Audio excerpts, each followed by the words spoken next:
بسم اللہ الرحمن الرحیم۔ ہم جانتے ہیں کہ ربیع الاول کی آمد ہو چکی ہے اور اب ہمیں کیا کرنا ہے، بجائے اس کے کہ کسی بحث میں پڑھ کر الجھ کر اپنا وقت ضائع کریں اور ایک اہم دن کو یا ایک اہم مہینے کو یوں ہی جانے دیں، بلکہ اس کی قدر کریں اور اللہ سبحانہ وتعالیٰ کے احکامات کی روشنی میں جو حکم دیا گیا وَأَمَّا بِنِعْمَتِ رَبِّكَ فَحَدِّثْ، تو جو نعمت سب سے بڑی انسان کو ملی وہ ہدایت ہے، وہ قرآن پاک ہے، اور وہ نازل ہوئی محمد مصطفیٰ صلی اللہ علیہ وآلہ وسلم پر۔ تو ہمیں یہ باتیں ذہن میں رکھتے ہوئے بغیر کسی تجسس، بغیر کسی تردد، بغیر کسی تعصب کے بس کرنا یہ ہے کہ چونکہ یہ مہینہ منسوب ہو گیا، اسے نسبت دی گئی، اور امت مسلمہ کی ایک بڑی تعداد اس بات پر متفق ہے کہ رسول اللہ صلی اللہ علیہ وسلم کی ولادت بسعادت ماہ ربیع الاول میں ہوئی، تو اس نسبت سے ہم اس مہینے میں کثرت سے اللہ سبحانہ تعالیٰ کی شکر گزاری کریں اور تجدید وفا کے لیے، تجدید عہد کے لیے رسول اللہ صلی اللہ علیہ وسلم کی سیرت کو جانیں، آپ کی سنتوں کو پہچانیں اور اس پر عمل کی نیت، ارادہ اور کوشش کریں۔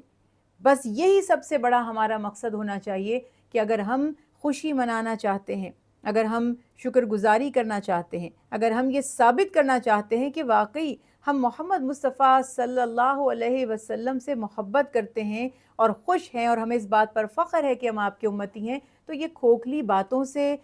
حق ادا نہیں ہو سکتا۔ اس کے لیے چاہے کم یا زیادہ، جس کی جتنی کیپیسٹی ہے، جس کو اللہ جتنی توفیق دیں، ایک ایک سنت کو اپنی زندگی میں شامل کریں، تعلیمات مصطفیٰ صلی اللہ علیہ وسلم کو اپنانے کی کوشش کریں اور لوگوں کو بھی اس کی تلقین کریں۔ دیکھیے، کنڈے کی بجلی یا کوئی بھی ناجائز سورس یا غلط ذریعہ کسی بھی کام کے لیے اچھا نہیں ہے، اور اسپیشلی وہ کام جس کو آپ عبادت سمجھتے ہیں۔ دیکھیے، ہر نیکی عبادت ہے،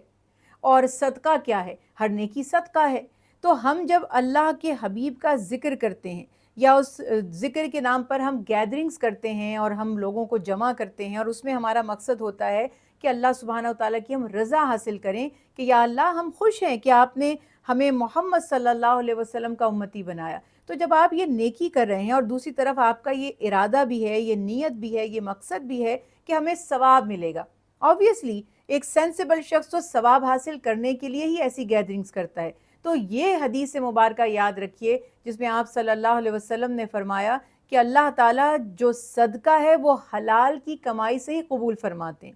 تو ناجائز سورس، ناجائز ذرائع، ناجائز طریقے جب جائز کام میں شامل ہو جاتے ہیں تو اس کو بھی ناجائز بنا دیتے ہیں، تو پھر تو عذاب یا گناہ دوہرا ہو جاتا ہے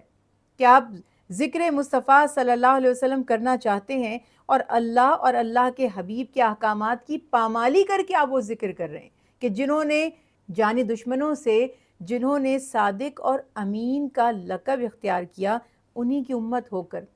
انہی کی چاہت کا دعویٰ کرتے ہوئے ہم غلط کام نہیں کر سکتے۔ تو مت کریں چراغ اگر آپ افورڈ نہیں کر سکتے، ذکر مصطفیٰ ہی آپ کی محفل کو روشن کرنے کے لیے کافی ہے۔ یہ بالکل درست بات ہے کہ دیکھیے اوورآل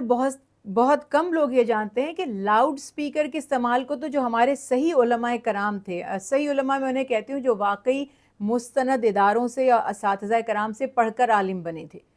تو لاؤڈ سپیکر کو تو اوورآل انہوں نے انکریج ہی نہیں کیا، بلکہ کئی بڑے اماموں کا فتویٰ موجود ہے کہ لاؤڈ سپیکر کو وہ جائز ہی قرار نہیں دیتے۔ مگر جہاں آپ کو لگتا ہے کوئی اس کا مقصد ہے، دیکھیں جس کو طلب ہوگی، جس کو شوق ہوگا، جس کو جستجو ہوگی، وہ اللہ کا ذکر کرنے، سننے، رسول اللہ صلی اللہ علیہ وسلم کی تعلیمات کو سننے کے لیے ویسے ہی آ جائے گا۔ یوزلی کسی بھی مقصد کے لیے اور خاص طور پہ دینی گیدرنگز کے لیے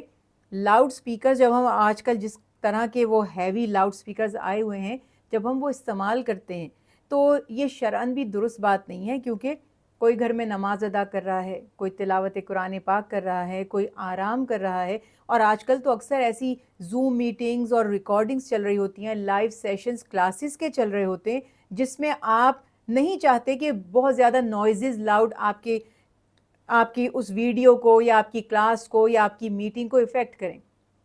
اس صورت میں بڑی قباحتیں ہوتی ہیں۔ تو یہ سوچنا کہ فلاں بھی یہ کرتا ہے، اس کو منع نہیں کیا گیا، دیکھیں یہ کوئی جواز تو ہے نہیں غلط کام کرنے کا۔ کسی نے قتل کر دیا تو میں کہوں فلاں نے بھی تو قتل کیا تھا، تو اس کو تو سزا نہیں ہوئی، تو مجھے کیوں سزا دی جا رہی ہے؟